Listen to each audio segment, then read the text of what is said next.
प्रेरणा,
हाँ प्रेरणा बोलिए।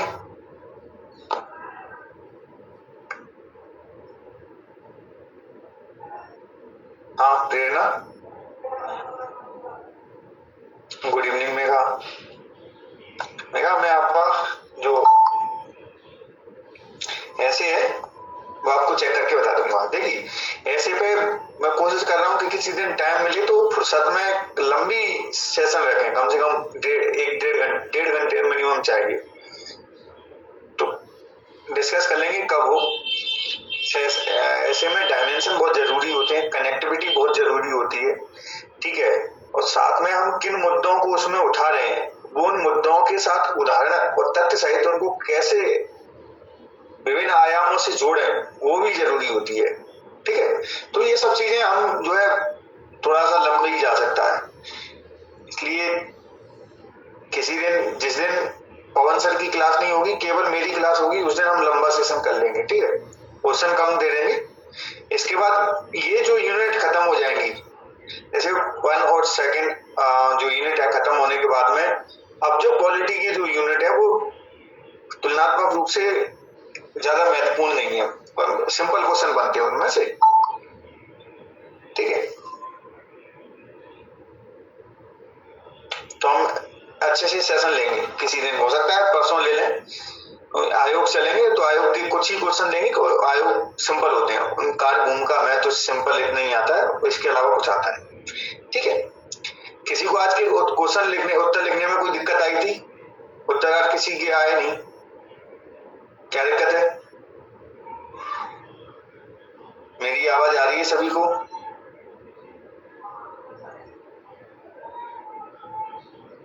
चलिए, अभिषेक आपने भी नहीं लिखे, पुष्मिता आपने भी नहीं लिखे।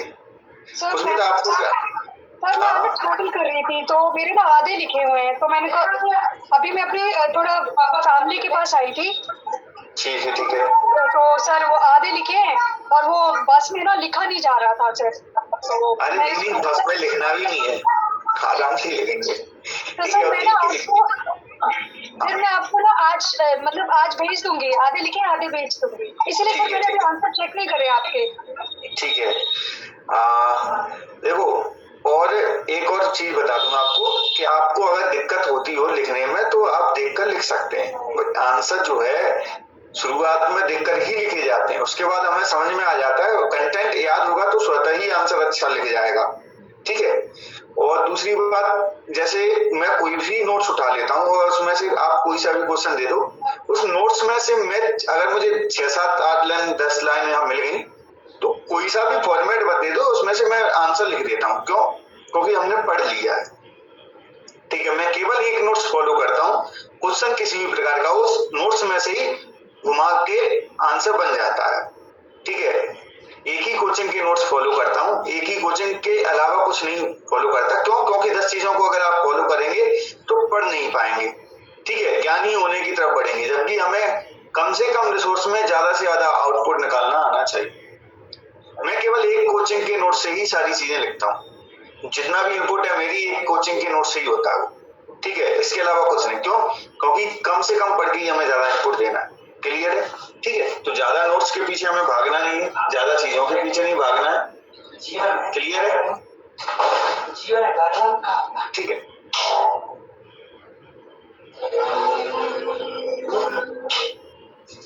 ठीक है। चलिए, और किसी को कोई दिक्कत हो? आज के क्वेश्चन थोड़े से ट्रिकी टाइप के थे। प्रेरणा, आप आंसर नहीं लिख रहे हो?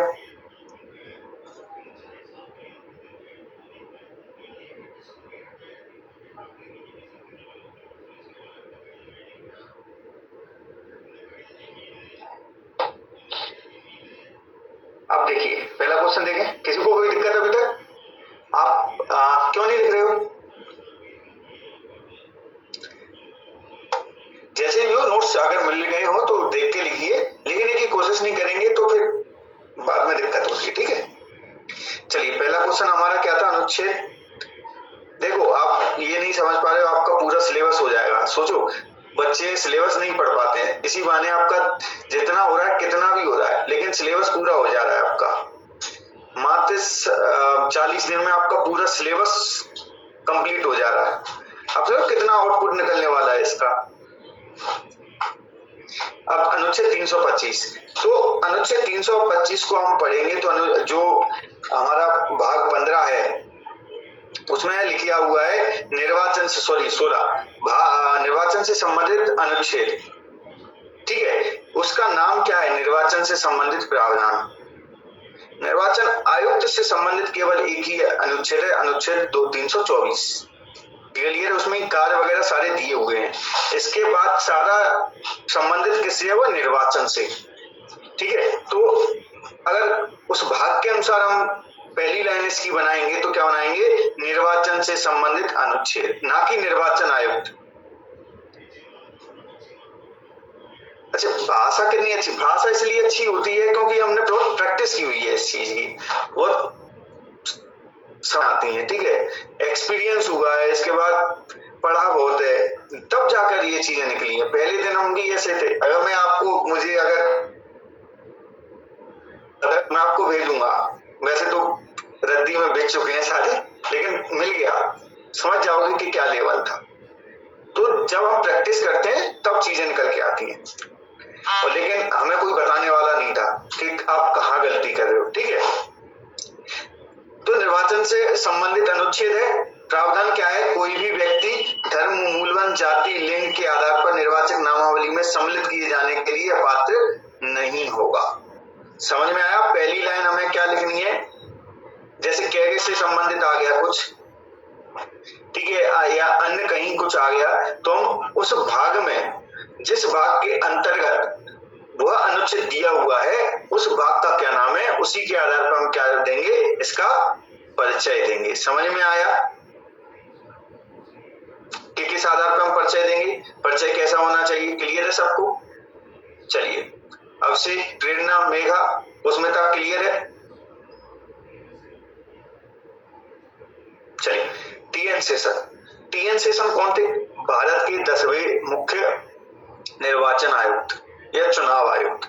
तो हमने ये अगर कोई नहीं लिख रहा है तो थोड़ा सा क्या हो जाएगा, इनपुट जो है हमने कम दे दिया, आधा अधूरा दे दिया। इनपुट कैसा होना चाहिए? पूरा होना चाहिए।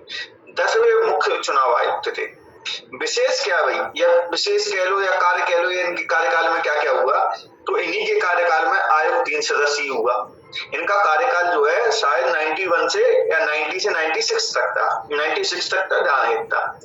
इसके बाद जो पहली बार जो आयुक्त 3 सदस्य हुआ था वो 1989 में होता है, दूसरी बार जो होता है 1993 में होता है। फिर ये केस भी करते हैं, केस में भी सुप्रीम कोर्ट कह देता है कि राष्ट्रपति को अधिकार है कि वो कितने भी निर्वाचन आयुक्त नियुक्त कर सकता है, बिल्कुल ठीक है। और इसके बाद ये पहली बार, पहले मतदाता पत्र जरूर होते थे लेकिन उनमें फोटो नहीं होती थी। अब आपने देखे होंगे ना मतदाता पत्र कैसे आते हैं, अब तो रंगीन आने लग गए, पहले तो ब्लैक एंड व्हाइट आते थे, ठीक है। तो उसमें फोटो लग के आती है हमारी, तो इन्होंने ही फोटो युक्त निर्वाचन पहचान पत्र जो है शुरू करवाए थे। ये इनका मुख्य कार्य है। यही कोई व्यक्ति आ जाता है तो मुख्य बिंदु होने चाहिए उसके बारे में, क्लियर है कि कैसे हमें डील करने हैं ऐसे क्वेश्चन। चलिए, नोटा क्या है, तो नोटा का पहले पूरा नाम बताएंगे, इनमें से कोई नहीं, none of the is above, यही तो है। और उद्देश्य क्या है भाई, उपलब्ध प्रत्याशियों में से किसी को ना चुनने का विकल्प देता है ये, ठीक है। और शुरुआत का वही 2013 में। नोटा क्या है, पूरा नाम बता दिया, उद्देश्य क्या है या फिर कार्य क्या है या है क्या, पहचान बता दी इसकी, ठीक है। और फिर हमने शुरुआत बता दी 2013 में मध्य प्रदेश, राजस्थान, छत्तीसगढ़ और शायद मणिपुर, एक और स्टेट था दिल्ली, इन 5 राज्यों में जो है शुरू किया गया था। नीति आयोग के हब क्या है, 3 हब है इसके, टीम इंडिया हब है, ज्ञान और नवोन्मेष हब है, परामर्शदात्री हब है, ठीक है। और तीनों के अलग अलग कार्य हैं। केंद्र राज्य के मध्य इंटरफेस का कार्य करता है टीम इंडिया हब, ज्ञान और नवोन्मेष हब करता है थिंक टैंक के रूप में, और परामर्शदात्री हब है वह मार्गदर्शन प्रदान करता है, ठीक है। तीनों के नाम लिख दिए। इसके अलावा अगर हम इतना भी लिख देते तब भी हमारा कंप्लीट हो जाता, लेकिन हम क्या डिटेल कर दे रहे हैं, क्यों, थोड़ा सा इफेक्टिव लगे। मध्य प्रदेश लोक सेवा आयोग की संरचना, संरचना में कौन है, केवल संरचना पूछिए तो 5 सदस्यीय है, और इनमें से एक सदस्य अध्यक्ष नियुक्त होता है। क्लियर मेंशन है उसमें अधिनियम में कि 5 सदस्यीय आयोग होगा, उनमें से एक जो है अध्यक्ष का कार्य करेगा, ठीक है। 50 हो गए सदस्य, क्लियर है, ठीक है, यहां तक क्लियर। 1+4 लिख सकते हैं, बिल्कुल लिख सकते हैं, हमने थोड़ा सा और अच्छे से और अच्छा बना दिया उसको। एज इट इज भाषा मैं वो लिखता हूं जो उनके एक्ट में दी हुई है, ठीक है, या जिस कानून में दी। पॉलिटी में इस बात का विशेष महत्व अगर हम इसलिए देते हैं क्योंकि इससे प्रभाव बढ़ जाता है, ठीक है। 1+4 यही है, लेकिन हम प्रभाव बढ़ा देते हैं कि भाई एक्ट में क्या भाषा दी गई है। तो हम जब भी ऐसी चीजें पढ़ा करें तो एक बार एक्ट को देख लिया करें, वही नोट डाउन कर लो नोट्स में कि भाई एक्ट में क्या दी हुई है इसके लिए भाषा, ठीक है। इससे क्या है, हमारी प्रभाव बढ़ जाता है, जो उत्तर है वो अच्छा हो जाता है। और आप सभी लोगों से देखो, तबीयत थोड़ी इसलिए खराब हो जा रही है, मेरी खान पीन की बहुत दिक्कत हो रही है, मतलब शेड्यूल बिगड़ गया है। तो कल तो मैंने 5 बजे तक खाना ही नहीं खा पाया था, और फिर 5 बजे थोड़ा सा खाया तो मेरे सिर में दर्द होने लग गया, ठीक है। तो उसके लिए मैं माफी चाहूंगा कि कल मैं क्लास नहीं ले पाया। नहीं, अभी तो बढ़िया है, वैसे रेगुलर ठीक है, लेकिन वो खान पीन का जो है मेरा सिस्टम बहुत गड़बड़ आ गया है। तो कई बार मैं 5-5 बजे खाना खा पाता हूँ, तो भूल जाता है या फिर जो भी काम है, तो जब एकदम से फिर खाना खाते हैं तो फिर वो सिर में दर्द होने लगता है। वही चीजें हैं, ठीक है। यानी मैं इंदौरी हूँ। संघ लोक सेवा आयोग के सदस्यों को कैसे हटाया जा सकता है, भाई कैसे हटाया जा सकता है, हटाने की शक्ति किसमें है।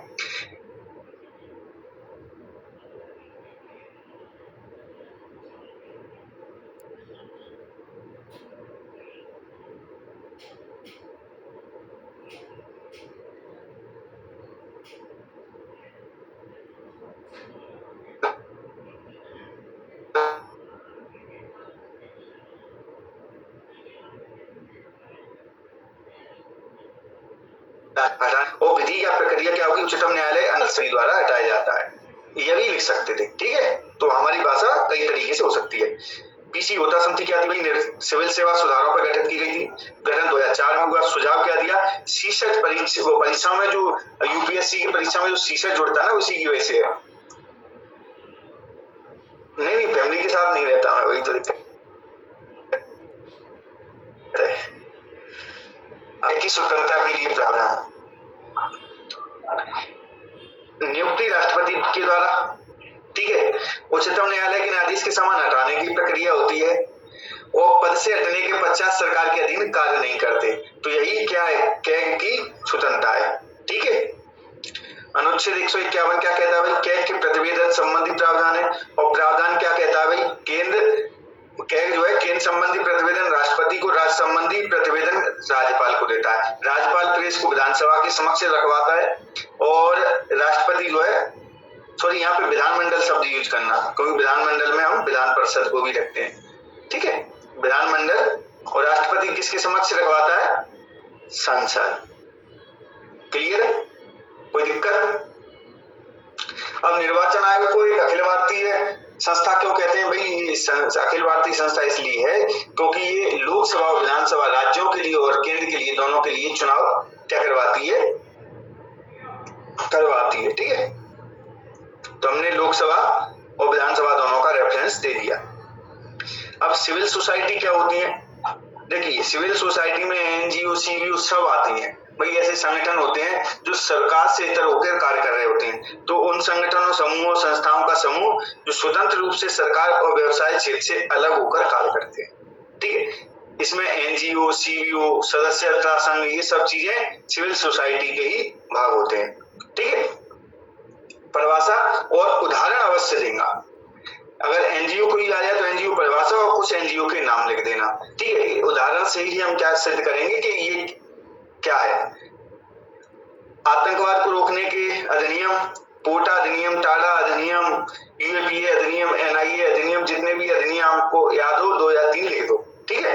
कोई 2 लिखकर आता है हमेशा, ऐसा कोई भी क्वेश्चन आएगा एग्जाम में कभी भी तो कोई 2 लिखकर आएगा हमेशा।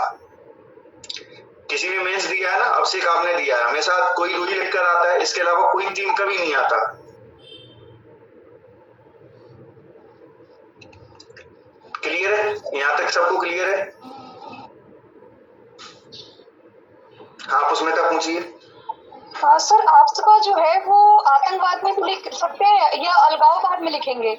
नहीं आप बिल्कुल लिख सकते हैं, असल में उसका उद्देश्य कुछ और था, उसको आतंकवाद पे नियंत्रण नहीं रखना है, उसको शांति बनाए रखनी है, मुख्य तौर पे उसका उद्देश्य अलग है, ठीक है। उसका कार्य है उस क्षेत्र में शांति बनाए रखना। शांति बनाए रखने के लिए उसने पावर दे दी सैन्य बलों को कि भाई आपके पास कुछ शक्तियां होंगी, तो उसका जो यूज है उस सैन्य बलों के लिए यूज होता है, ठीक है। सैन्य बलों को पावर दी गई है उसमें कि आपको ये पावर है, ठीक है।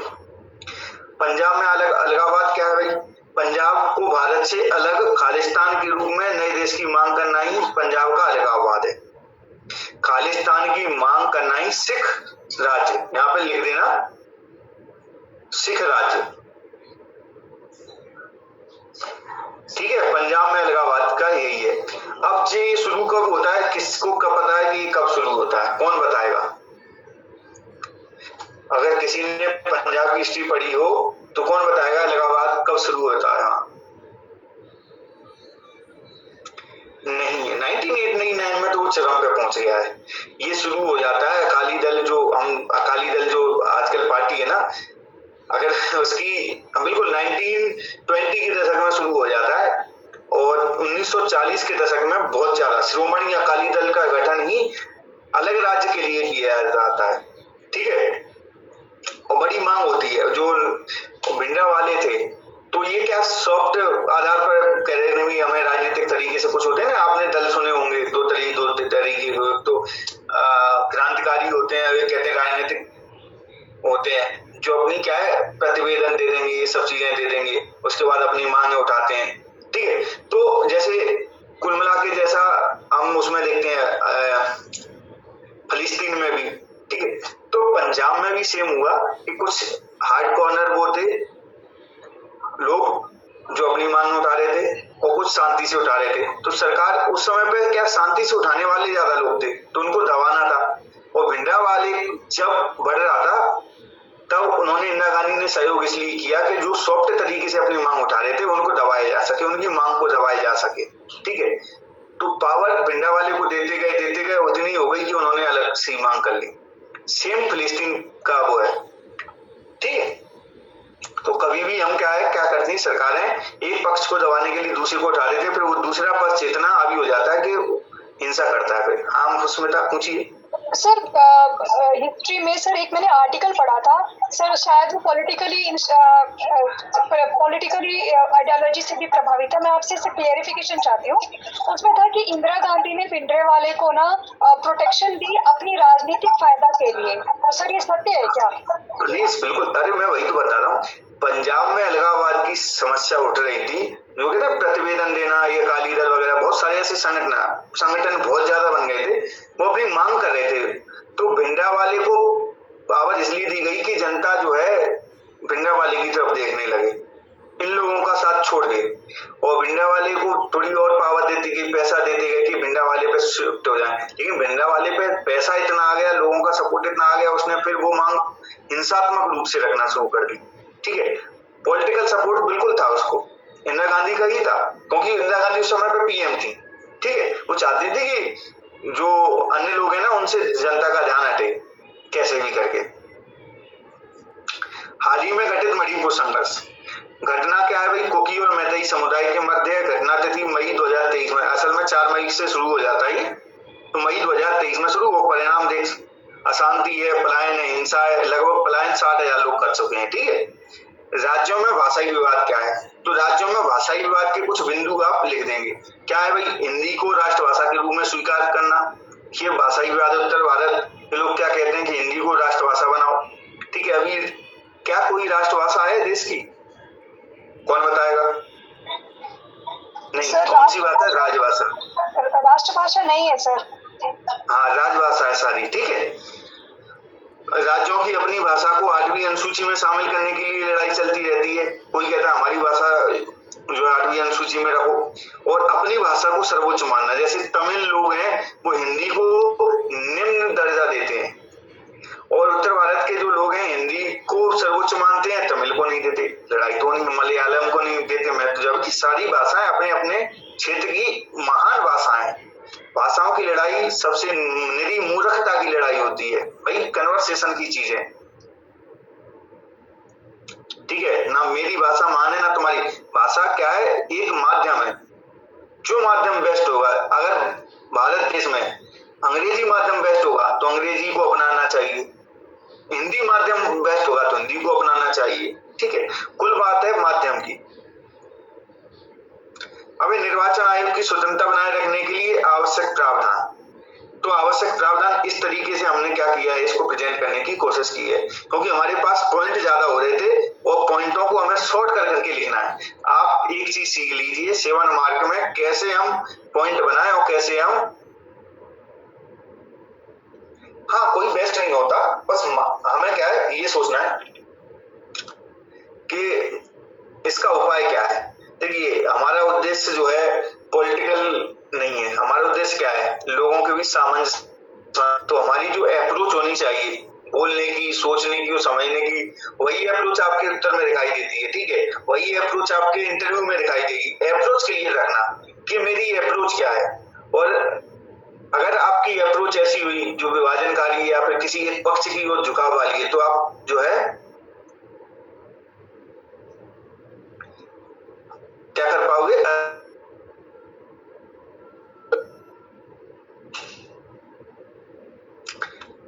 चलिए अजय, आपकी छुट्टी हो गई?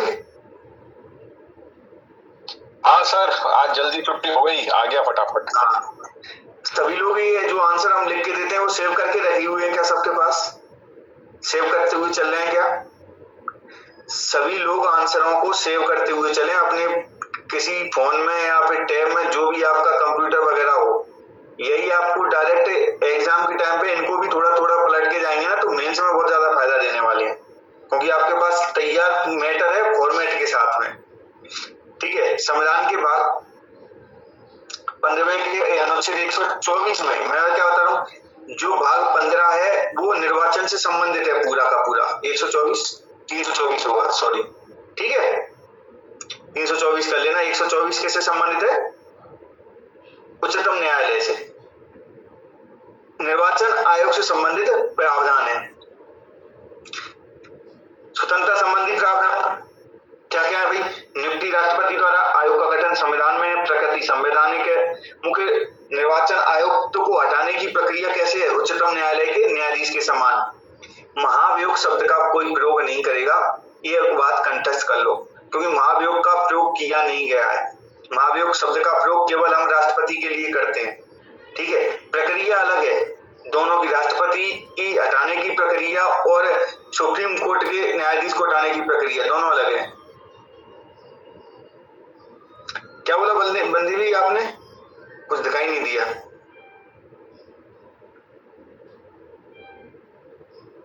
आप फिर से मैसेज कीजिए।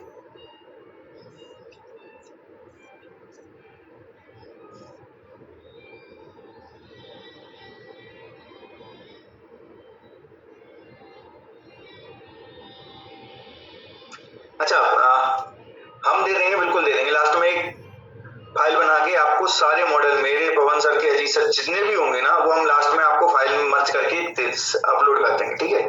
वेतन संचय निधि से होता है, कर्मचारी नियुक्त जो होते हैं वो चुनाव आयोग स्वयं करता है अपने, वो अन्य चुनाव आयुक्तों को केवल और केवल मुख्य निर्वाचन आयोग की सिफारिश पर ही हटाया जा सकता है। ये बात क्लियर कर लो, ठीक है। अब संघ लोक सेवा आयोग के प्रमुख कार्यों का वर्णन करें तो परीक्षा आयोजन, यहाँ पे कर लेना परीक्षा आयोजन। तो भाई परीक्षा किसके लिए करता है? संघीय सेवाएं और केंद्रीय से परीक्षाओं। आप परीक्षाएं लिख देते हैं और आप परीक्षाओं में इन शब्दों का प्रयोग करें। स्पेसिफिक शब्दों, क्वालिटी में ना स्पेसिफिक शब्दों का बड़ा महत्व होता है, ठीक है। स्पेसिफिक शब्दों से होता क्या है कि हम जो है क्लियर इंडिकेट कर देते हैं भाई क्या। तो संघीय सेवाएं कौन कौन सी हैं?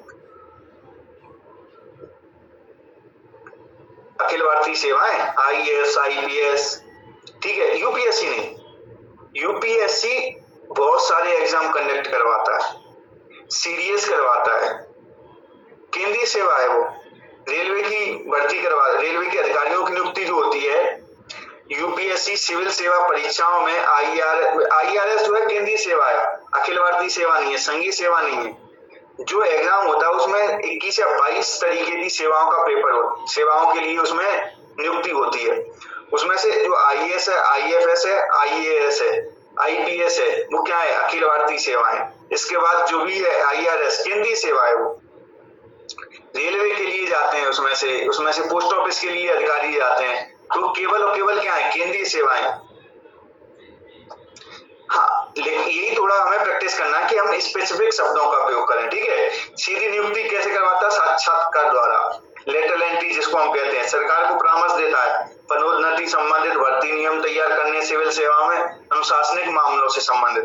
अन्य क्या है भाई? राष्ट्रपति द्वारा आदेशित कोई भी कार्य करना होता है और विधिक कार्रवाइयों की प्रतिरक्षा में जो खर्चे होते हैं, जैसे किसी व्यक्ति के खिलाफ, कोई सिविल सेवक है, उसके खिलाफ कोई आरोप लग गया और आरोप लगने के कारण उस पर जो खर्चा हुआ उसका, वह भी यूपीएससी सिफारिश करेगा सरकार से कि इसके खर्चे को दिलाया जाए। तो सिफारिश कौन करेगा? यूपीएससी करेगा।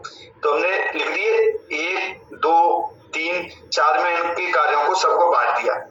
शब्दों का प्रयोग ज्यादा हुआ क्या? आप ये बताइए। शब्दों का प्रयोग हमें हटाना है, ज्यादा से ज्यादा पॉइंट देना है, उदाहरण देते हुए चलना है। हमने यहाँ सीडीएस, सिविल सेवा सारे बता दिए, उदाहरण भी दे दिए। कैसे समझ में आया? फॉर्मेट किस तरीके से हमें तैयार रखने हैं अपने? सभी को क्लियर है? आगे बढ़े।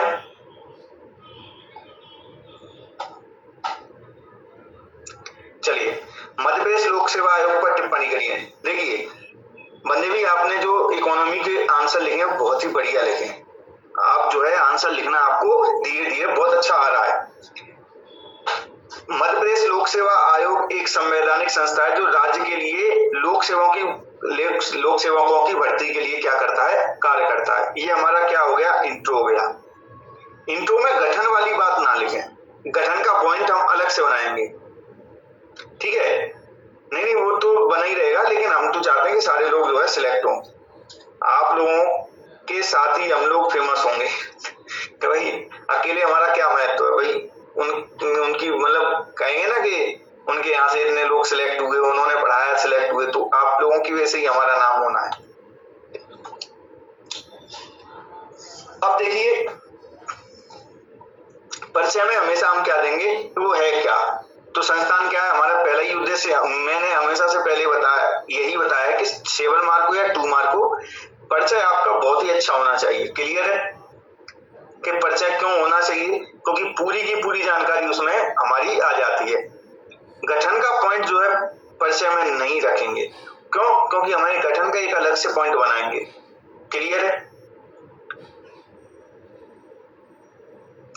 क्या उद्देश्य होना चाहिए हमारा, परिचय क्या है, तो परिचय में हमने लोक सेवा आयोग एक संवैधानिक संस्थान है जो मुख्यतः राज्य के लिए लोक सेवकों की भर्ती के लिए कार्य करता है, अन्य कार्य भी करता है लोक सेवा आयोग, ठीक है। मुख्य कार्य क्या है, भर्ती करना। गठन राज्य पुनर्गठन अधिनियम की धारा 118 उपधारा 3 के अनुसार राष्ट्रपति के आदेश से, ठीक है, तो सूचना गृह मंत्रालय निकालता है। मुख्यालय इंदौर है, संरचना 5 सदस्यीय जिसमें से 1 अध्यक्ष 4 सदस्य हैं। कार्य परीक्षा आयोजन, सरकार को परामर्श, राज्यपाल द्वारा निर्देशित अन्य कार्य।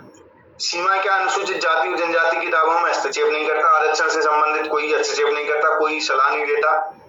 प्रथम अध्यक्ष बता दिए डीवी रेड्डी और वर्तमान अध्यक्ष बता दिए मेहरा जी, ठीक है। नीति आयोग के गठन का महत्व, तो गठन का महत्व क्या है भाई, एक तो संवाद को बढ़ावा देता है, जैसे राज्यों को सलाह देना, नीति निर्माण करवाता है, तकनीकी परामर्श देता है, प्रतिस्पर्धी संवाद को बढ़ावा देता है, जैसे रैंकिंग जारी करके, ठीक है। इसके बाद योजनाओं का मूल्यांकन, कार्य प्रगति जांचता है, रणनीति बनाता है, योजनाओं को शुरू करने एवं कार्यान्वयन की, और केवल केंद्र के लिए नहीं, राज्यों के लिए भी रणनीति बनाता है। समावेशी विकास को बढ़ावा देने में इसका महत्व है, इसने 115 आकांक्षी जिले घोषित किए हैं। इसके बाद क्षेत्रीय विकास बढ़ाने में इसने पूर्वोत्तर के लिए नीति फोरम बनाया है। तो हम महत्व समझ गए किस तरीके से हमने महत्व को प्रेजेंट किया है। क्लियर है, किस तरीके से हम पॉइंट दे सकते हैं, उनके सब पॉइंट बना सकते हैं। जैसे संवाद को बढ़ावा, तो इसका सब पॉइंट बना दिया, प्रतिस्पर्धी संवाद अलग से नहीं लिखा हमने। समझ में आया, चलिए।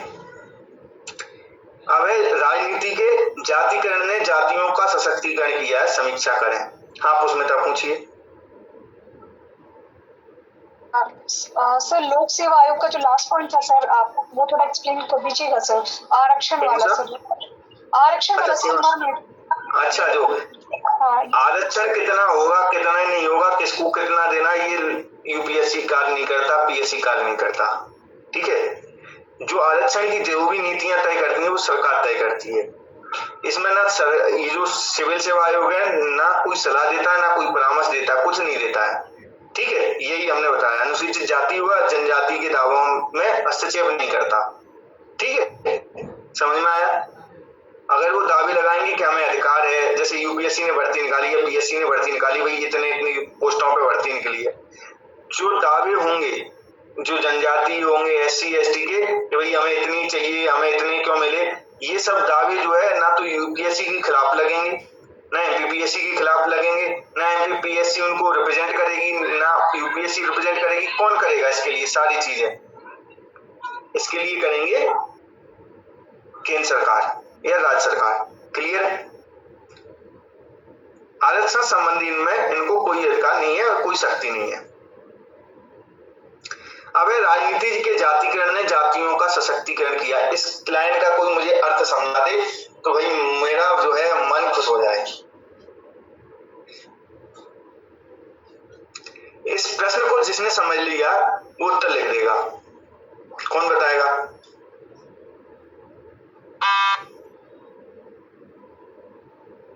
हाँ पुष्मिता बताएं।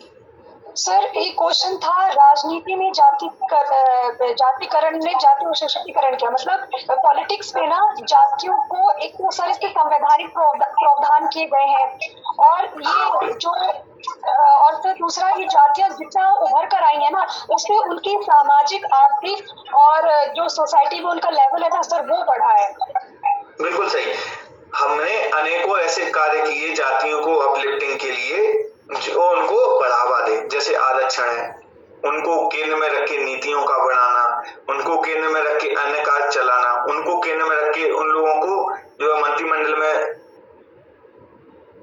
मंत्रिमंडल में जगह देना, ये सब क्या है? राजनीति का जातिकरण है। जाति का राजनीतिकरण क्या है भाई? जाति को देख के वोट देना कि तुम हमारे, वोट बैंक की राजनीति होना, ठीक है, जातियों का लामबंदी होना, नीतीश कुमार ये सब बयान जो देते हैं, केवल जाति आधारित पार्टियों का गठन होना, ये सब क्या है?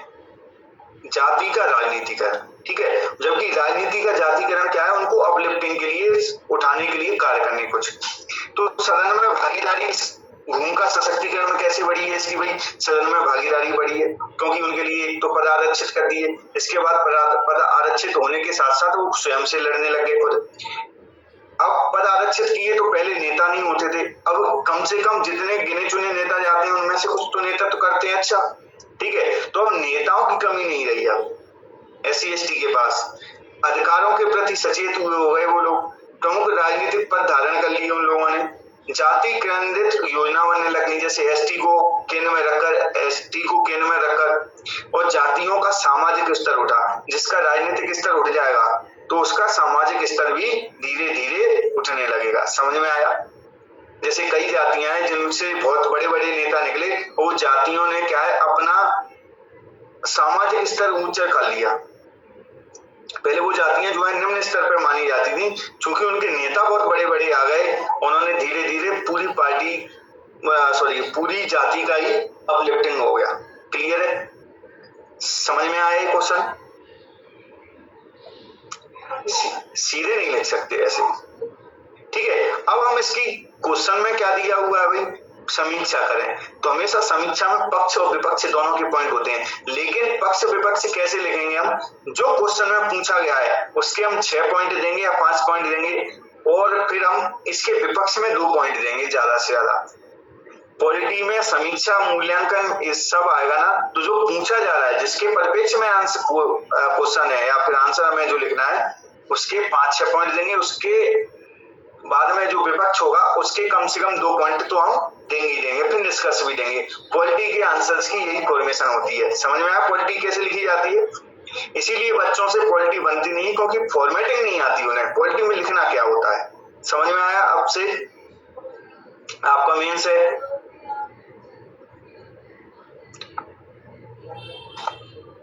चलिए ठीक है, अब हमने क्या समस्या बताई? जातियों की लामबंदी बढ़ गई और जाति का राजनीतिकरण हो गया, ये समस्या आ गई, ठीक है।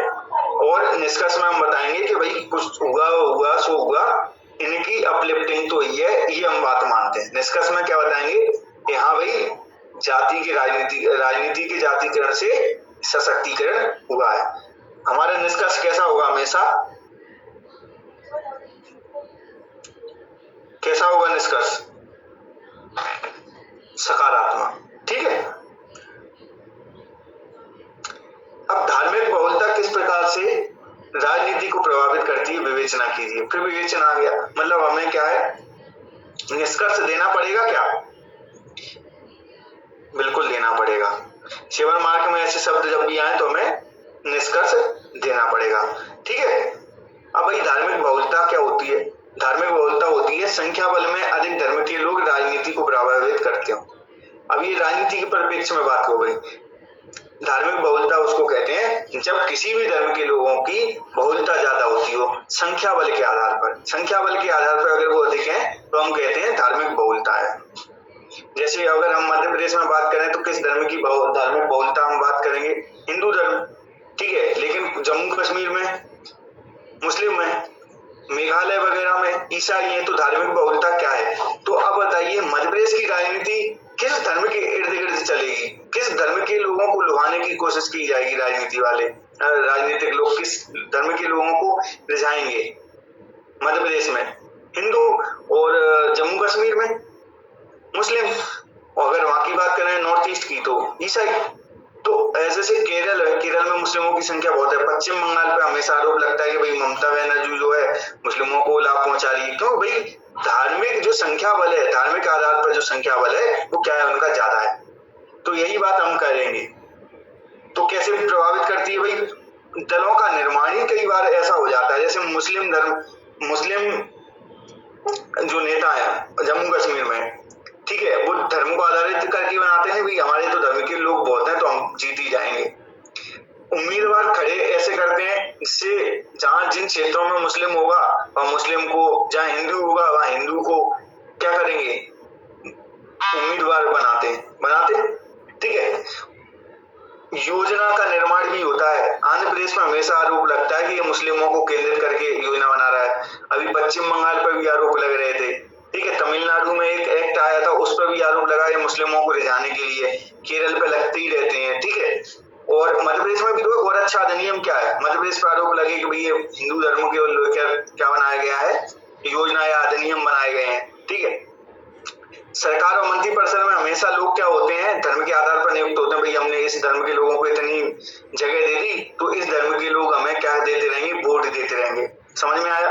नीतियों का निर्माण होता है, विभाजनकारिता बढ़ती है, तुष्टीकरण की राजनीति बढ़ती है। एक धर्म को लुभाने की कोशिश करना ही क्या है, तुष्टीकरण की राजनीति है। और दबाव गुट अनेक तरीके के बन जाते हैं धर्म आधारित। वो क्या करते हैं, प्रत्येक कार्य को बाधित करते हैं। मध्य प्रदेश में आपने देखा होगा कि भाई मॉब लिंचिंग हो रही है, तो हिंदू धर्म के जो लोग हैं, जैसे बजरंग दल है, बजरंग दल क्या है, धार्मिक बहुलता आधारित क्या है, एक दबाव गुट है। समझ में आया। संगठन नहीं है ना, तो संगठन दबाव गुट का कार्य कर रहा है वो। अब वो कह देते हैं हम आरएसएस है, धार्मिक बहुलता आधारित संगठन है जो क्या कर रहा है, दबाव गुट का कार्य कर रहा है। कोई भी नीति, कोई भी कार्य, प्रशासन में आप चले जाइए तो इस समय पे बीजेपी की अगर सरकार है तो आरएसएस का प्रत्येक आदमी मुख्यमंत्री बने घूमता है। जिला संयोजक होते हैं वो किसी भी कलेक्टर को अगर बोल दें तो कलेक्टर की हिम्मत नहीं है कि वो मना कर दे उस जिला संयोजक की बात को, जबकि वो आरएसएस का व्यक्ति है ना कि बीजेपी का। क्यों, वो दबाव गुट है, धार्मिक बहुलता आधारित, ठीक है। समझ में आया किस तरीके से फॉर्मेशन करनी थी। निष्कर्ष में क्या करेंगे, हाँ भाई प्रभावित करती है। और भारत, इसमें हमेशा लिख दो भारत की राजनीति, भारतीय राजनीति अत्यधिक प्रभावित, इस चीज से बहुत ज्यादा प्रभावित। ये हमारा क्या हो जाएगा, निष्कर्ष हो जाएगा। समझ में आया, क्लियर है यहां तक। चलिए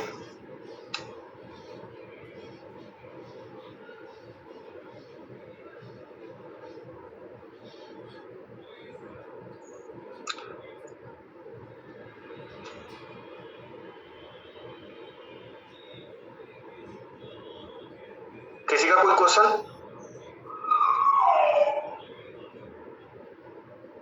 अब है क्वेश्चन हमारा, नवीन वर्गों के निर्माण ने भारतीय राजनीति को नई दिशा प्रदान की है, कथन के अवलोकन में स्पष्टीकरण दे। हमें क्या देना, स्पष्टीकरण देना। भाई क्या बात सही है, तो हाँ बात सही है। अब नवीन वर्गों के बारे में आपको पता होना चाहिए। नवीन वर्ग हम राजनीति में कौन से देख पा रहे हैं, किनको आधार में रख के हम जो है वोट बैंक की राजनीति हमारी चल रही है, किसको देखकर हम जो है राजनीति का जो है हम आधार तैयार करते हैं कि हम इसको रुझाएंगे या फिर ये लोग हमारे पास होने ही चाहिए। तो क्या है आधार, एक तो गरीब योजना कैसे बनी, अन्नदाता योजना, श्रमिक योजना, ये सब किसको टारगेट कर रही है। इसका मतलब हमारे यहाँ राजनीति प्रभावित कर रही है, क्या गरीबों से प्रभावित हो रही है। अमीर, श्रमिक वगैरह ये सब चीजें जो बैंक रिफॉर्म्स वगैरह जो आते हैं वो अमीरों को केंद्र में रख के आते हैं, ठीक है। हाँ पुष्मिता। सर ये जो क्वेश्चन में लिखा था नवीन वर्ग, लेकिन ये वर्ग तो ऑलरेडी बहुत टाइम पहले से चले आ रहे हैं, तो बहुत पहले से आ रहे हैं हम। हाँ हम राजनीति में इनको पहले से नहीं देखते। गरीब थे लेकिन गरीब जो है हमेशा रहे हैं, लेकिन अब गरीबों का मॉडिफिकेशन होता रहता है। पहले गरीब भूख के आधार पर थे, अब गरीब श्रमिक के आधार पर हो गए, मॉडिफिकेशन हो गया, ठीक है। अमीरों के लिए जब पहले तो कोई ऐसी विशेष योजना चलती नहीं थी। जब बीजेपी गवर्नमेंट आई है तो बीजेपी गवर्नमेंट पे ये आरोप लगे कि भाई इसने क्या है अमीरों को फायदा पहुंचाया। तो बैंकरप्सी जो जितने भी कोड वो बने अधिनियम वगैरह वो अमीरों को ध्यान में रख के बनाई। अब जो है मध्यम वर्ग को भी केंद्र में रखा जाता है, राजनीति मध्यम वर्ग से चलती है। युवा जो कभी भी राजनीति में नहीं रहा वो अब हमेशा देखते हैं युवाओं को रिझाएंगे, युवा दिवस बनने लग गए, ठीक है। हमारे प्रधानमंत्री जी भी युवाओं की बात करते हैं और महिलाओं को केंद्रित, पहले महिलाएं इतनी फोकस नहीं होती थी, अब महिलाओं की अगर राजनीति पे प्रभाव नहीं होता ना तो कभी भी जो 106वां अमेंडमेंट है वो कभी ना आता।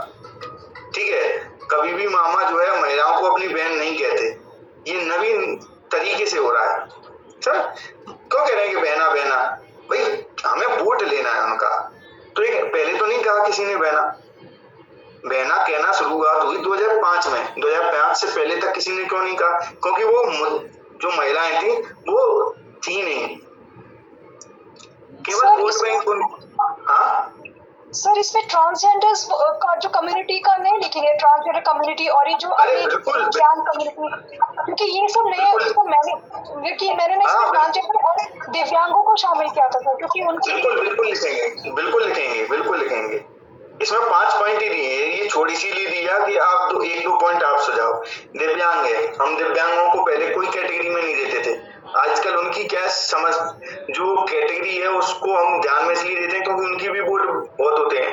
ट्रांसजेंडरों को हमने क्या दे दिया, राजनीतिक मान्यता दे रहे हैं, भाई लोगों को, ट्रांसजेंडर लोगों को हम वोट भी दे रहे हैं और कुछ पार्टियां सम्मिलित भी कर रही हैं। ठीक है, तो ये नवीन वर्ग है, महिलाएं पुरानी नहीं है, महिलाएं बहुत नवीन वर्ग है। समझ में आया? लाडली लक्ष्मी ये सब चीजें योजना 2005 के बाद मामा ने शुरू करवाई है और पूरे भारत में भी इस तरीके की पहली योजना थी, लाडली लक्ष्मी और ये सब चीजें। बहना का कॉन्सेप्ट ये इजाद की हुई है शिवराज सिंह मामा ने। ठीक है, इससे पहले श्रमिक, मजदूर, ये गरीब, ये अमीर, ये सब चीजें चलते थे, महिला नहीं थी। सुखा समझो मामा का, जैसे जो ओबीसी है और को जो मान्यता दी गई है बहुत बड़े स्तर पर, या फिर ओबीसी का जो हम कहें कि सशक्तिकरण हुआ है वो 1970 के दशक में शुरू होता है और इसके प्रमुख जो नेता थे लालू प्रसाद, मुलायम सिंह, ये लोग हैं। इन लोगों ने ओबीसी को, ओबीसी की कोई महत्व नहीं था राजनीति में, वो केवल वोट बैंक था, आता था वोट दे आता था बस। उनको महत्व किसने दिलवाया? इसने। इसके बाद ही हम देखते हैं कि फिर मंडल आयोग, कमीशन, फिर सशक्तिकरण होता गया है। लोगों ने फिर ओबीसी वाले लोगों ने अपनी मांगे रख दी। एससी एसटी शुरू से था, उनके पास नेता आ चुके थे। ठीक है, अब महिलाएं आ गई, मामा ने देख लिया कि महिलाएं वोट बैंक बहुत है तो उन्होंने बहना ये सब चीजें शुरू कर दिया। अब देखो 106वां लाना ही पड़ेगा ना, नहीं लाते तो हार जाते। ठीक है, तो ठीक है, हमें थोड़ी सी राजनीति को समझना पड़ेगा। अब निर्जातीयता अलगाववाद की राजनीति को जन्म देती है, तो पहले निर्जातीयता को समझना पड़ेगा। एक लाइन में हमें निर्जातीयता बतानी पड़ेगी, ठीक है, क्या होती है। इसके बाद राजनीति को जन्म देती है। भाई ये कैसा है, नेगेटिव क्वेश्चन, जो स्टेटमेंट है वो नेगेटिव है या सकारात्मक है, बताओ। स्टेटमेंट किस तरीके से होगा तो हम बताएंगे किस तरीके से लिखा जाना है। ये नेगेटिव स्टेटमेंट है या पॉजिटिव? सर नेगेटिव लग रहा है। नेगेटिव ही है, तो नेगेटिव ही है, तो बताओ हम उत्तर नेगेटिव लिखेंगे? हाँ करती है, सीधे लिखेंगे क्या? नहीं। अगर पॉजिटिव जब भी स्टेटमेंट आएगा तो सीधे उसी के पॉइंट पे लिखेंगे, और जब भी नेगेटिव स्टेटमेंट आएगा तो हम नेगेटिव से शुरुआत नहीं करेंगे, हमें बताने की कोशिश करेंगे इसका प्रभाव है, ना कि ये स्वयं ही जिम्मेदार है। समझ में आया? अब निजातीयता का के कारण, केवल निजातीयता के कारण अलगाववाद नहीं, भाई निजातीयता तो अपने आप को बचाने, अपने आप की पहचान की बात है ना, लेकिन इससे प्रभावित होकर, इस पे आधारित होकर क्या है, अलगाववाद की भावना होने लग गई है, ये हम लिखेंगे। तो पहली अगर ऐसा कोई क्वेश्चन आएगा तो उसमें हम निजातीयता को बताएंगे होती क्या है। इसके बाद निजातीयता आधारित अलगाववाद क्या है कि भाई अलग, अपनी पहचान को लेकर अलग से देश या राज्य की मांग कर देना क्या है, अलगाववाद है, निजातीयता आधारित।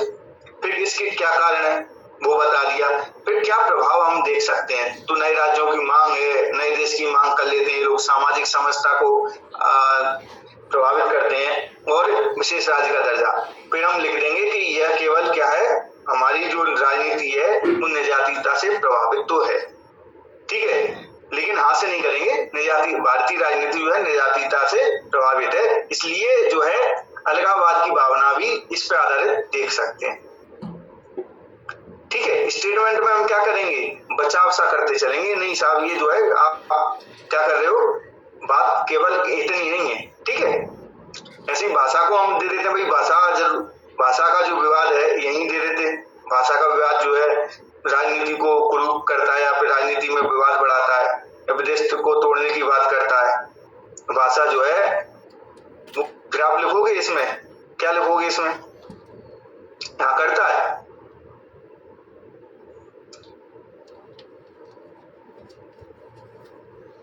क्या लिखोगे बताइए, क्वेश्चन क्या था अगला, भाषाई अलगाववाद को कम करने के राजनीतिक समाधान, ठीक है, पॉजिटिव सेंस, बिल्कुल। भाषाई अलगाववाद को दूर करने के लिए क्या करना है, हमें राजनीतिक समाधान देना है। तो राजनीतिक समाधान क्या है भाई, त्रिभाषा को लागू करना चाहिए। इसके बाद सभी राज्यों के लोगों को केंद्र में प्रतिनिधित्व मिलना चाहिए, राज्य या केंद्र में, मंत्रिमंडल वगैरह में। 8वीं अनुसूची में अधिक से अधिक भाषाएं जोड़ दो। राजनेताओं का भ्रमण करवाना चाहिए, जैसे उत्तर भारत के हिंदी भाषी जो राजनेता है वो कहाँ जाए, तमिल में। एक आपने एथिक्स में भूमिका निर्वहन पढ़ा होगा, हम मनोवृत्ति को परिवर्तन करने की कार्य यह है, एक मेथड है भूमिका निर्वहन, किसी ने पढ़ा है, या पूर्वाग्रह को बदलने के लिए, ये सब चीजें बदलने के लिए हम एक मेथड यूज करते हैं भूमिका निर्वहन का, किसी ने पढ़ा है क्या, एथिक्स किसने पढ़ी है। भूमिका निर्वहन का मतलब है जिस चीज के प्रति हम नेगेटिव हो उस कार्य को उसके व्यक्ति के साथ में भेजें। जैसे मैं किसी व्यक्ति से चिढ़ रहा हूं तो मुझे ऐसी स्थिति में पहुंचा दिया है कि वो मेरे साथ रहे या फिर मैं उसके साथ रहूं, तो हम दोनों क्या करेंगे, लंबे समय तक अगर हमें रहना है तो हम दोनों एक दूसरे से सामंजस्य बैठाना शुरू कर देंगे। आप उसमें तक पूछिए। नहीं सर, क्लियर हो गया सर, आपने कर दिया आपने। ठीक है, चलिए, सभी भाषाओं को महत्व या समान व्यवहार देना चाहिए, यही राजनीतिक समाधान है। हाँ, अब है आंतरिक संविधान क्यों जरूरी है राजनीतिक पार्टियों में। आंतरिक संविधान समझते हो या फिर आंतरिक लोकतंत्र, दोनों की बात कर लेते हैं हम। राजनीतिक पार्टियों में आंतरिक लोकतंत्र क्यों जरूरी है भाई, आंतरिक लोकतंत्र नहीं होगा तभी तो भाई भतीजावाद बढ़ रहा है। भाई लोकतंत्र में क्लियर लिख दो कि चुनाव से जीत के आएंगे। अभी जो राजनीतिक दल हैं, आपको जो क्षेत्रीय दल दिखते हैं, लालू प्रसाद यादव के हैं, सपा के हैं, क्या उनमें चुनाव होते हैं, होते हैं क्या, किसी ने सुना है, नहीं होते, तभी तो बेटे के बेटे के बेटे बनते जाते हैं। तो क्या होगा भाई, संविधान में है तो संविधान लोकतंत्र आधारित संविधान नहीं है। प्रतिनिधित्व, सबको प्रतिनिधित्व मिलना चाहिए, ऐसा भाई संविधान में लिख दो। गुटबाजी के लिए प्रावधान कर दो, पारदर्शिता कर दो। बीजेपी में इसमें होते हैं लेकिन दिखावटी हो रहे हैं, अब तो बहुत सालों बाद हुआ था कांग्रेस में, ठीक है, जिसमें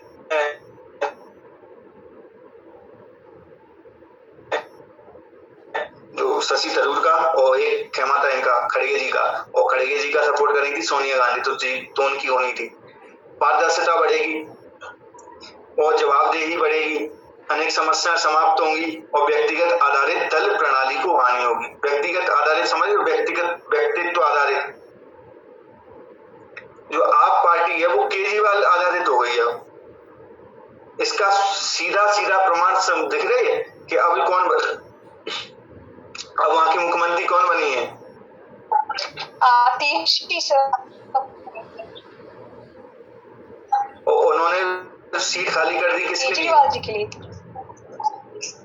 ये किसका, मैं मतलब क्या प्रभावित कर रही है ये, हमें अगर लिखेंगे या फिर बताएंगे तो क्या बताएंगे भाई, ये व्यक्तित्व आधारित राजनीति हो गई। व्यक्तित्व ही तो हो गया केजरीवाल। अब आपकी अपनी स्वतंत्र पहचान है कि नहीं है,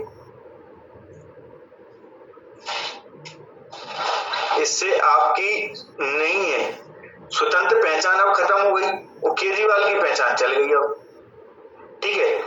अब बीजेपी व्यक्तित्व आधारित है क्या, बीजेपी में ऐसा कभी सीट छोड़ी है नहीं, कांग्रेस में सीट छोड़ी है, क्योंकि इनकी एक आइडियोलॉजी आधारित पार्टी है ये।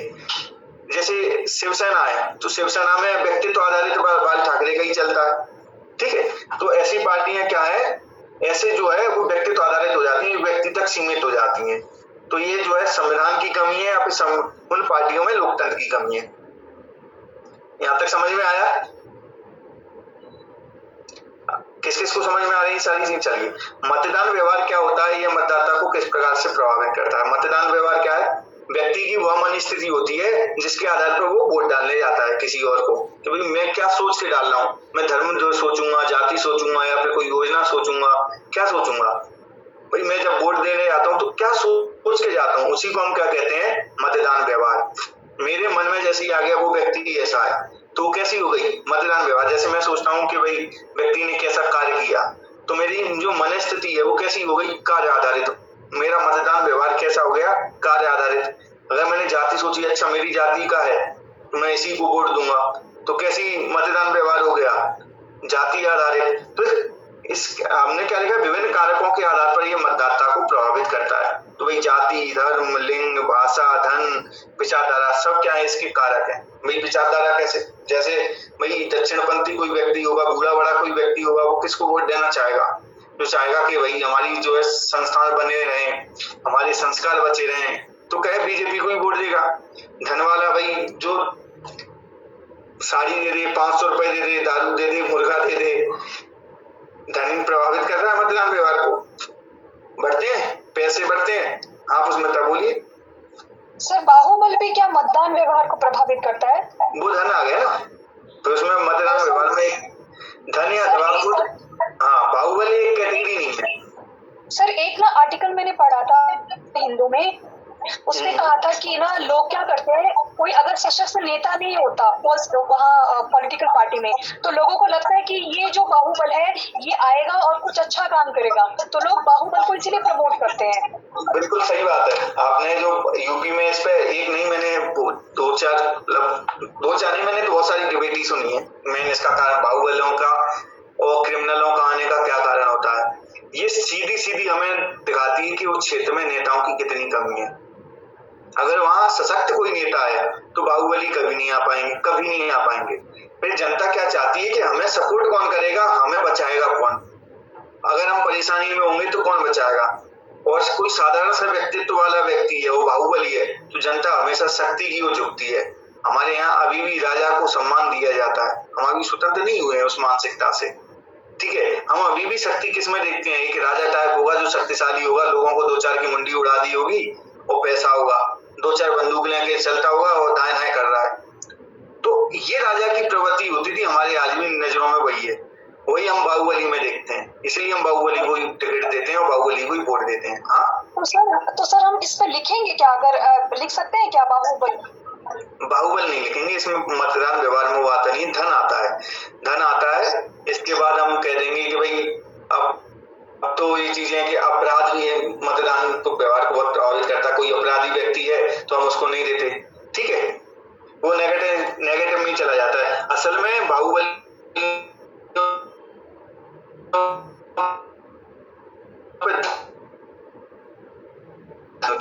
धन से प्रभावित करते हैं। जो है चुनाव के टाइम पे बंटवाते बहुत कुछ है, कितने भी देख लेना, यूपी में सबसे ज्यादा चलता है। यूपी में देखना कि कितने बाहुबली और बिहार में भी कितनी सामान बांटते फिरते हैं, ठीक है। अब नक्सलवाद पर टिप्पणी, जब भी नक्सलवाद हमें पॉलिटी हो कुछ भी, जहां पर भी मैप का हमें मिल जाएगा, थोड़ा सा भी उपयोग कर सकते हैं तो हम मैप का प्रयोग करेंगे, ठीक है। मैप में हमने क्या दिखा दिया, ये वाला जो भाग है वो नक्सलवाद से प्रभावित है, ये वाला भाग नहीं है, ठीक है। अब हिंसा पे आधारित विचारधारा जो लोकतंत्र को समाप्त कर मार्क्सवाद स्थापित करना चाहती है, यही नक्सलवादी विचारधारा है, यही इसकी पहचान है, हिंसा पे आधारित, ठीक है। मार्क्सवाद विचारधारा को, माओ की विचारधारा, असल में माओ की विचारधारा कहें तो ज्यादा बेस्ट है। इनको माओवादी भी इसीलिए कहते हैं, ठीक है। माओ की विचारधारा, माओ कहाँ के नेता थे? चीन के नेता थे।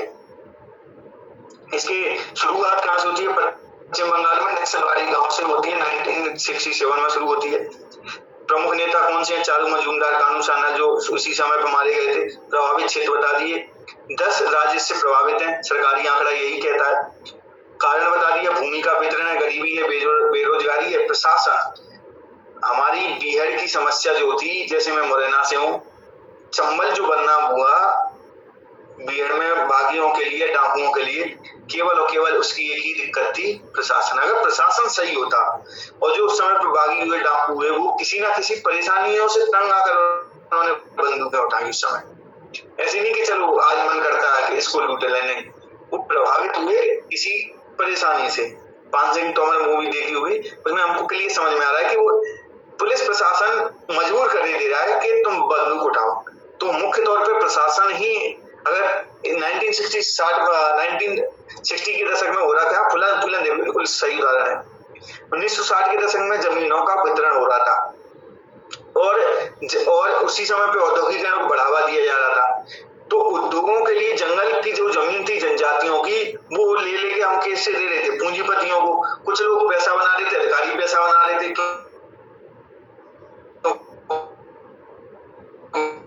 वो दे रहे जनजाति लड़ाई शुरू की कि हम अपनी इनकी टैक्स चलता है जल जंगल जमीन, ठीक है, हमें जंगल को बचाना है, हमें अपनी जमीन लेनी है। तो मोटिव क्या था, उद्देश्य शुरू कैसे हुआ, प्रशासन की पूरे हाथ है उसमें। परिणाम क्या होता है, एकता अखंडता प्रभावित होती है, आर्थिक व्यवस्था खराब हो जाती है, देश विरोधी गतिविधियों को हम बढ़ावा दे सकते हैं। समाधान अनेक योजना चालू की गई है और जो समाधान नाम का एक प्रोग्राम चालू किया गया है।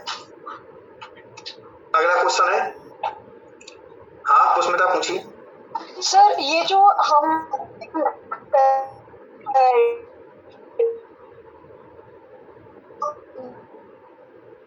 जो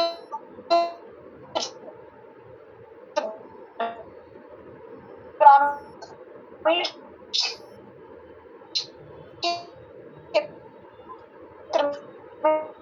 जो नक्सलवाद हो रहा है, उसे सर क्या देखो, अर्बन एक्सीलेंस की जो परिभाषा हम कहते हैं, बुद्धिजीवी है, ये वो बुद्धिजीवी है जो शहरों में रहकर जो उच्च स्तर के लोग हैं ना, ठीक है, पढ़े लिखे लोग हैं, उन लोगों को प्रभावित करने का कार्य करते हैं और उन लोगों को जोड़ते हैं किससे, जो मेन जो लड़ाई लड़ रहे हैं ना ग्राउंड पे, जैसे जंगल में जो लड़ाई लड़ रहे हैं उनके लिए। अर्बन नक्सल का यही है कॉन्सेप्ट, ठीक है। तो शहरों में रह के उनके लिए सिंपैथी गेन करना, पैसा लाना, और जो आगे बढ़े,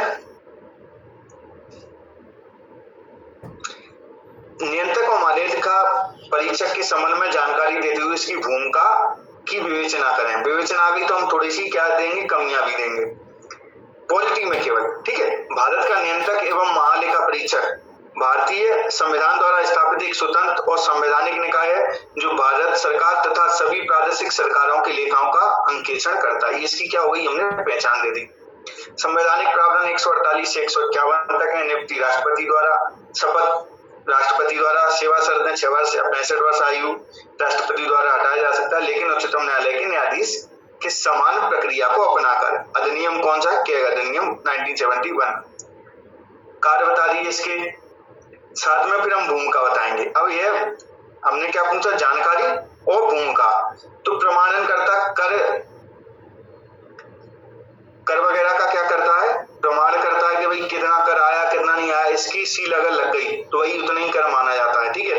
जांच करता है लोक सेवा और आकस्मिक निधियों के व्यय की क्या करता है, जांच करता है।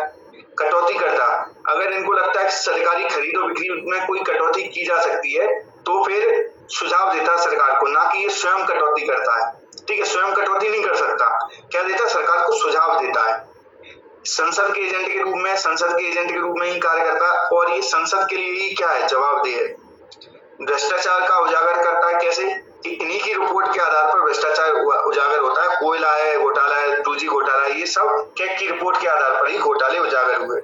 विदेशी संबंधों का निर्माण करता कैसे है भाई, अनेक देशों के लिए क्या करता है, कैग लेखाओं का निर्माण करता है, ठीक है।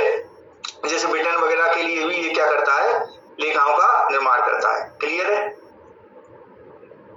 सीमाएं बता दी। मनमानेपन की समस्या है इसमें, यह केवल पोस्टमार्टम करता है, पहले कुछ नहीं कर सकता, बाद में ही सब करता है। नियुक्ति प्रक्रिया पारदर्शी नहीं है, पक्षपात की हमेशा संभावना बनी रहती है। जो कैग थे विनोद, विनोद थे, हाँ विनोद ही नाम था उनका, आगे का नाम ध्यान में, जिन्होंने विनोद क्या था?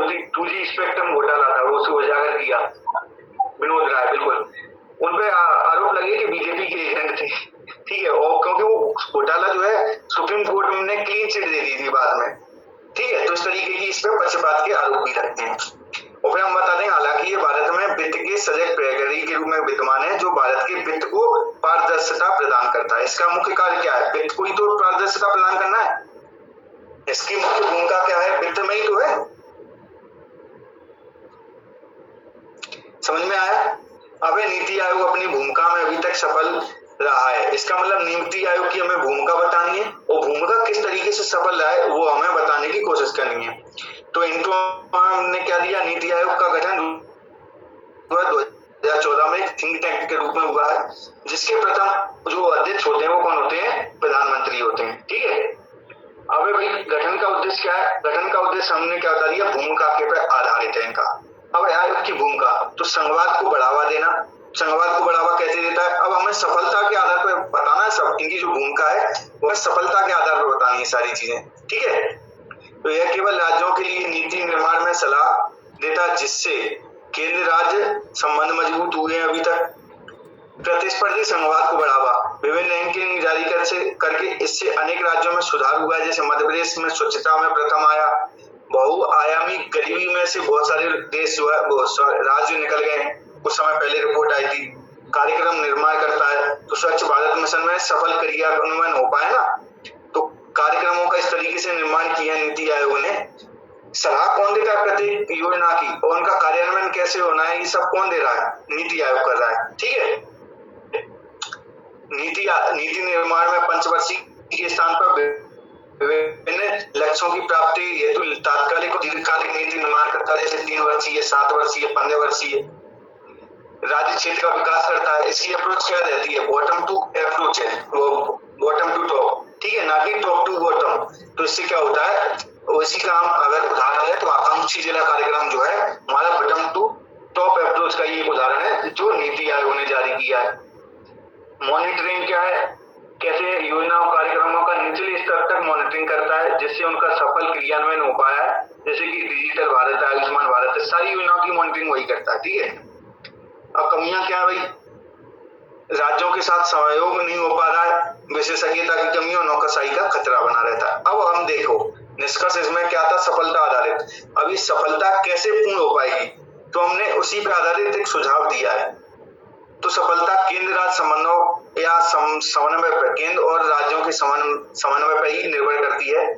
इसलिए केंद्र को राज्यों को विश्वास में लाना पड़ेगा। इसके लिए अंतरराज्यीय परिषद के साथ नीति आयोग का समन्वय एक वांछनीय सराहनीय कदम होगा। क्या हो गया, एक हमने क्या दे दिया, सुझाव आधारित निष्कर्ष दे दिया। यहाँ तक किसी को कोई दिक्कत?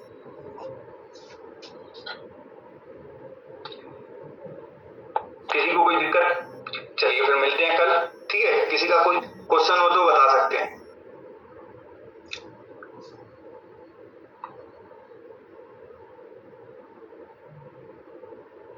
किसी का कोई क्वेश्चन? चलिए फिर मिलते हैं कल। अरे हम हाँ, थोड़ी सी तबीयत थोड़ी डाउन ही है, बोलने में आज समझ में आ रहा होगा, वो एनर्जी नहीं आ रही है बोलने में, ठीक है, वो वीकनेस थोड़ी सी हो गई है। चलिए फिर मिलते हैं कल। Good night.